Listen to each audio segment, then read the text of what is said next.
warahmatullahi wabarakatuh. Selamat sore semuanya. Perkenalkan, kami dari kelompok 1 ingin mempresentasikan tugas kelompok kami, tugas mata kuliah data sains yang diampu oleh Bapak Dr. Denny Wirya Nugraha, STMN.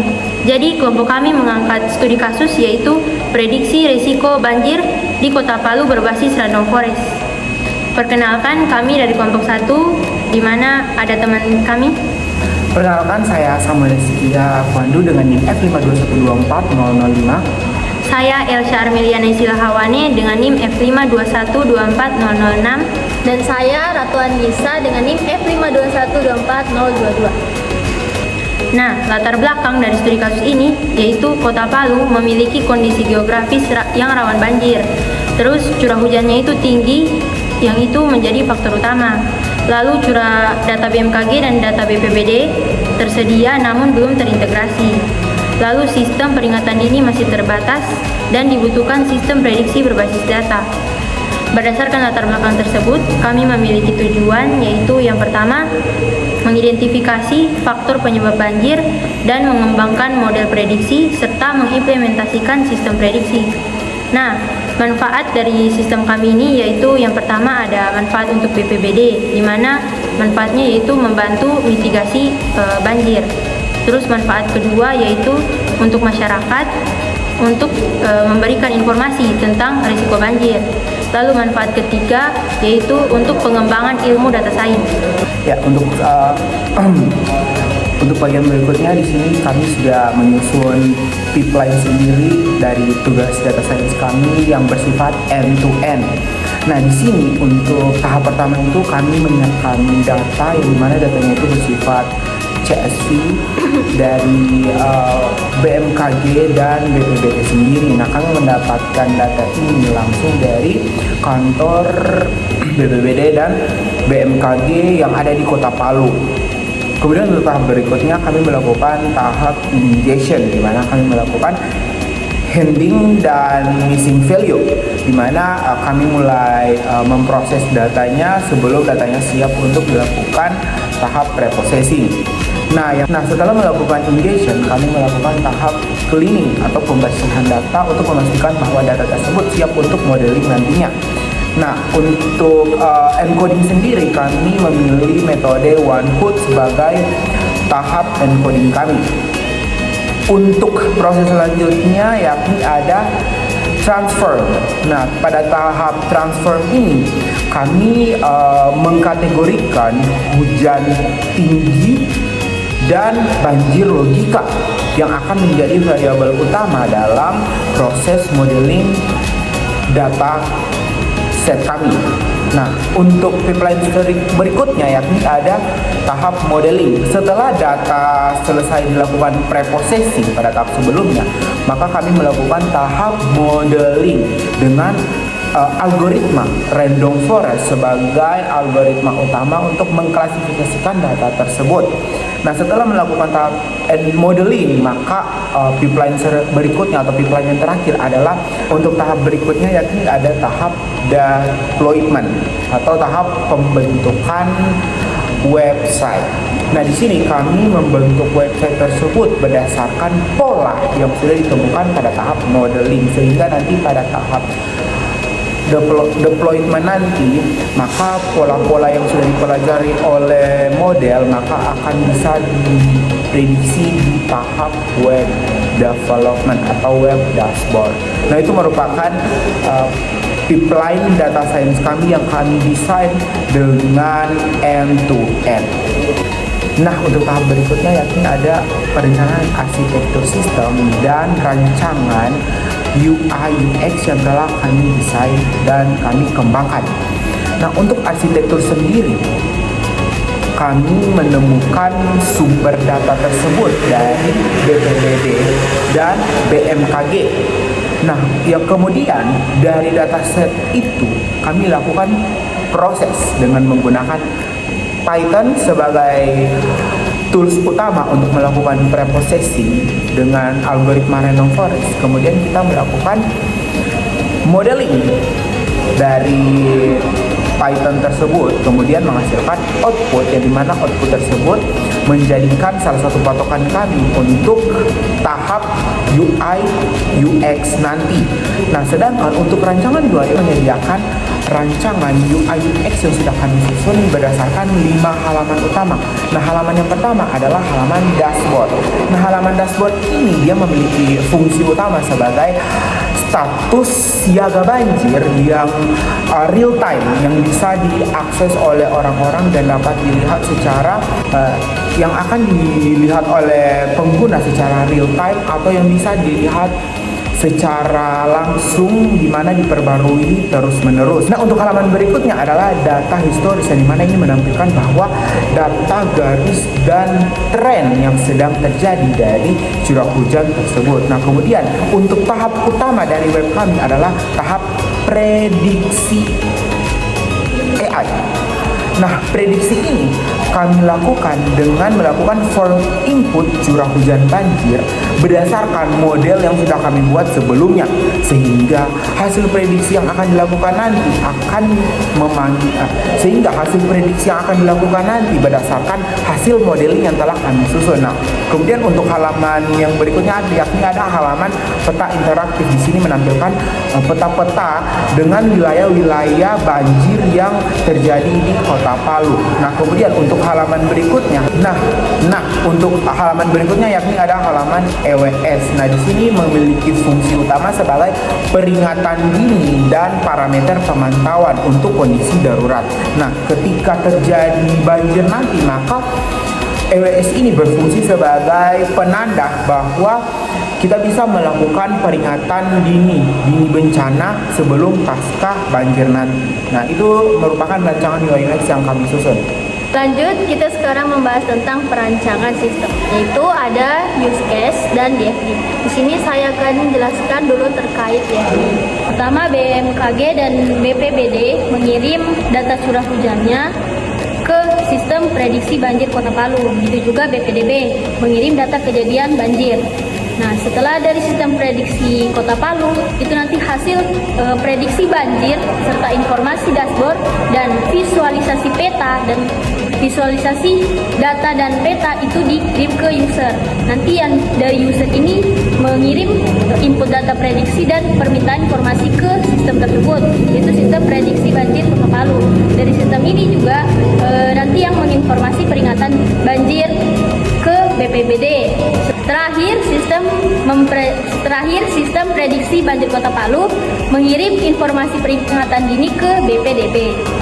Lanjut ke use case. Di sini terdiri dari 2 aktor, yaitu ada user sebagai masyarakat dan ada sistem dashboard sebagai BMKG. Nah, user atau masyarakat ini bisa melihat dashboard, bisa juga melihat peta interaktif, juga melihat terima notifikasi peringatan dini, serta dapat melihat status bencana, dapat melihat grafik cuaca histori, kemudian prediksi probabilitas banjir, dan juga bisa melihat jalur evakuasi. Dan yang terakhir dapat melihat aksi edukasi kebencanaan. Nah, itu tadi yang bisa dilihat oleh user, aktor user, yaitu masyarakat. Kemudian aktor kedua yaitu ada BMKG, yang mana dia dapat mengirim data cuaca secara real time, terus juga bisa mengirim data gempa maupun tsunami. Nah, dari keduanya ini nanti di-included analisis level resiko secara otomatis. Baik, dataset yang kami gunakan yaitu dataset yang berasal langsung dari instansi tersebut, yaitu yang pertama dataset dari BMKG di stasiun klimatologi, di mana kami mengambil data curah hujan. Terus untuk dataset kedua kami mengambil data dari instansi kantor BPBD Kota Palu, di mana kami mengambil dataset kejadian banjir. Lalu dari kedua dataset tersebut kami mengambil dataset yaitu dari periode tahun 2021 sampai 2025, di mana data tersebut berisi data bulanan. Di dalamnya itu ada curah hujan bulanan, hari hujan, wilayah, dan data banjir. Lanjut ke data ingestion. Di sini kita mengumpulkan data langsung dari BMKG dan BPBD. Pertama kami ke BMKG yaitu pada tanggal 27 Februari tahun 2026. Nah, di situ kami mengambil data curah hujan. Kemudian kita lanjut ke BPBD yaitu pada tanggal 4 Maret 2026. Kita di situ mengambil data kejadian banjir selama 5 periode yaitu dari tahun 2021 sampai tahun 2025. Lanjut ke data preparation. Yang pertama, di sini ada 5 tahap. Yang pertama ada load data, yaitu baca file CSV. Itu ada BMKG dan BPDB. Kedua ada clean kolom, itu standarisasi nama kolom, ada lowercase dan strip. Yang ketiga mapping wilayah. Yang pertama ada Layana Indah yang menjadi Mantikulore. Yang kedua ada Stable Palu yang menjadi Palu Barat. Dan yang ketiga ada StepMed Palu jadi Palu Selatan. Yang keempat ada Market Data, gabungan berdasarkan wilayah yaitu tahun bulan. Yang terakhir ada validitas logika, itu hujan tinggi sama dengan RRMON lebih dari 150. Nah, selanjutnya pada bagian implementasi EDA, yang pertama itu kami melakukan distribusi kategorikal, di mana wilayah Mantikulore memiliki frekuensi data yang tinggi. Terus kedua kami melakukan visualisasi box plot, di mana dari box plot ini terdapat outlier curah hujan yang curah hujannya itu lebih dari 200 mm. Jadi dari 200 mm itu kelihatan bahwa outliernya itu dipertahankan. Jadi artinya ini outlier tersebut penting. Kita lihat di sini penting untuk prediksi banjir. Ya, ada visualisasi heatmap korelasi. Jadi untuk heatmap korelasi ini RRMON atau curah hujan kami bandingkan dengan banjir, di mana kedua variabel ini kami melihat korelasi yaitu 0,65. Korelasinya artinya kuat. Lalu untuk variabel HHMON, hari hujan versus banjir, itu korelasinya 0,48. Jadi korelasinya sedang. Terus untuk visualisasi yang keempat dari EDA tersebut yaitu scatter plot. Jadi dari scatter plot ini kami melihat bahwa kejadian banjir tersebut terkonsentrasi di curah hujan yang lebih dari 150 mm dan thresholdnya 150 mm. Untuk yang implementasi EDA pada visualisasi scatter plot, kami menemukan bahwa kejadian banjir terkonsentrasi di curah hujan yang lebih dari 150 mm dan thresholdnya 150 mm. Jadi dari kedua pernyataan tersebut dinyatakan bahwa efektif sebagai indikator peringatan. Untuk tahap berikutnya yakni adalah implementasi preprocessing. Nah, di sini kami melakukan 5 tahap preprocessing. Yang pertama adalah menghapus duplikat. Nah, yang kami hapus ini yakni data kolom yang tidak penting dengan fungsi df drop duplicates. Nah, untuk preprocessing yang kedua yakni ada handle missing value. Di sini kami menghandle dengan memiliki nilai numerik yakni median dan untuk kategorikal sebagai modus. Untuk tahap yang ketiga yakni adalah membuat target variabel, dan di mana target variabel ini kami tentukan sebagai banjir menjadi curah hujan yang memiliki nilai lebih dari median tersebut. Nah, sedangkan untuk konversi boolean, di sini kami memasukkan bahwa integer memiliki nilai true false menjadi 1 dan atau 0. Sedangkan untuk tahap yang kelima yakni adalah one hot encoding, yang dimana kami melabeli wilayah sebagai 3 kolom biner. Dengan hasil tersebut sehingga menghasilkan data awal sebagai wilayah dengan variabel tahun dan variabel month serta variabel RMMON sebagai hari hujan dan MMMON sebagai bulan hujan, dan kemudian variabel banjir serta hujan tinggi dan banjir logika sebagai poin untuk menentukan prediksi banjir. Nah, yang berikut merupakan implementasi modeling. Dari hasil preprocessing tersebut, kami menghasilkan confession matrix atau klasifikasi report, laporan klasifikasi berdasarkan prediction, recall, dan advance score serta support. Nah, di sini menghasilkan bahwa nilai 0 atau nilai yang tidak hujan pada preprocessing memiliki nilai 1,0, sehingga akurasi yang didapatkan untuk precision 0 sendiri adalah 93%, sedangkan untuk nilai 0 pada recall memiliki akurasi 91%, dan untuk nilai 1 atau nilai yang memiliki kategori banjir memiliki precision dengan nilai 92% dan recall 91%, sehingga menghasilkan advance score di nilai 91% dan memiliki support di 34 dengan kedua kategori data tersebut. Nah, untuk tahap berikutnya yakni adalah implementasi modeling.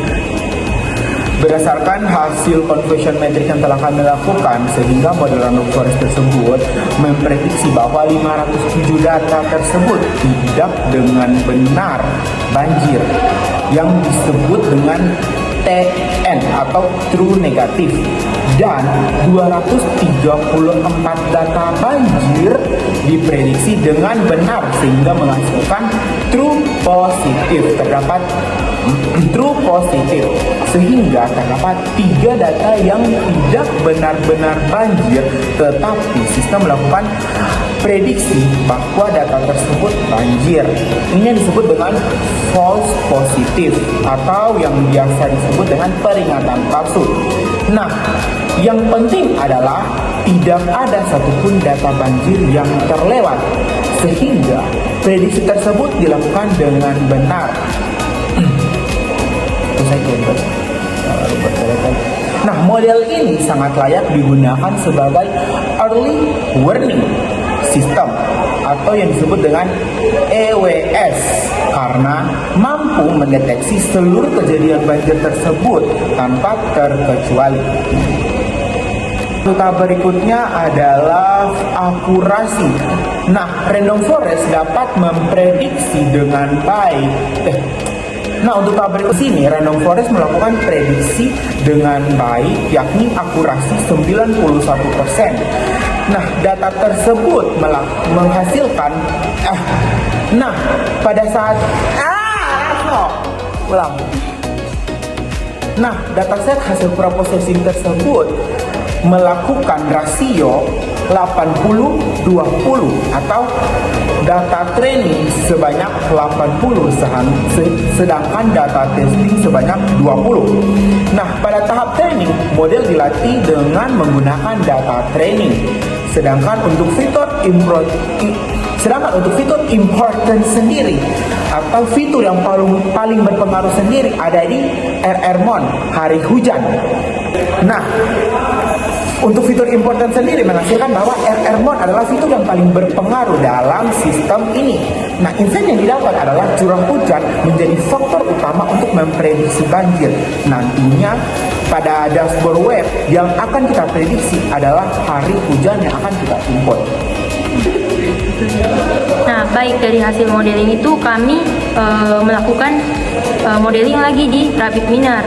Jadi untuk pertama itu metode yang kami gunakan yaitu random forest classifier, di mana data hasil preprocessingnya itu kami bagi lagi rasionya seperti di modeling di Python, kami lakukan juga di RapidMiner, di mana rasionya itu data latih 80% dan data uji 20%. Lalu kami lakukan evaluasi model, di mana akurasi pada modeling pada RapidMiner ini yaitu mencapai 90,91%. Lalu untuk precisionnya 83,33% dan recall-nya 100%.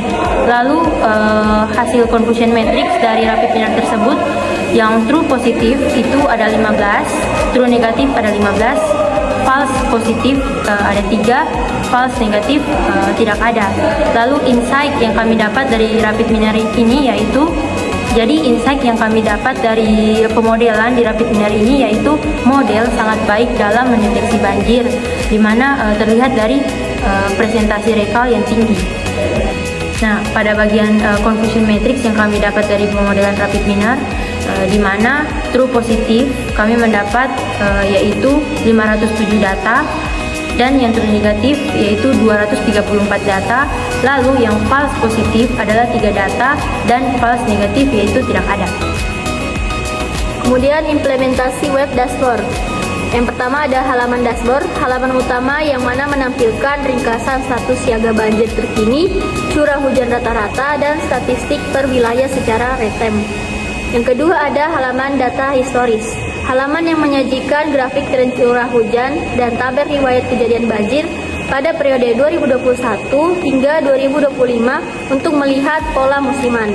Dan yang ketiga ada halaman prediksi AI, halaman yang mana menerima input curah hujan, bulan, dan wilayah, lalu menampilkan hasil prediksi status banjir beserta probabilitasnya. Yang keempat ada EWS atau nama lainnya Early Warning System, halaman peringatan dini yang berisi parameter pemantau yaitu level sungai, intention hujan, dan rekomendasi tindakan berdasarkan.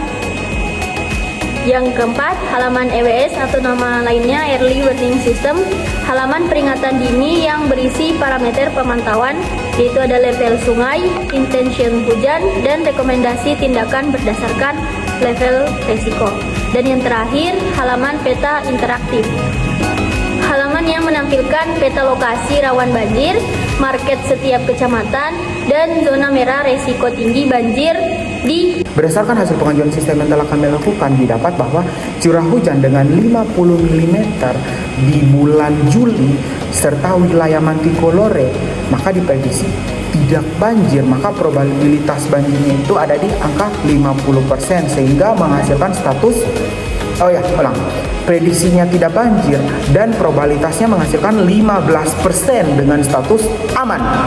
Nah, untuk curah hujan dengan kapasitas 120 mm di bulan Maret, wilayah Palu Barat dengan prediksi siaga memiliki probabilitas 65% dengan status siaga. Sedangkan curah hujan dengan 180 mm sampai 200 mm di bulan Februari wilayah Palu Selatan dengan prediksi banjir dan memiliki probabilitas 92% sehingga memiliki status banjir. Nah, hasil pengujian ini memiliki bahwa sistem merespon dalam kurang lebih 2 detik dengan target kurang dari 5 detik sehingga memprediksi sesuai dengan threshold yang ditentukan.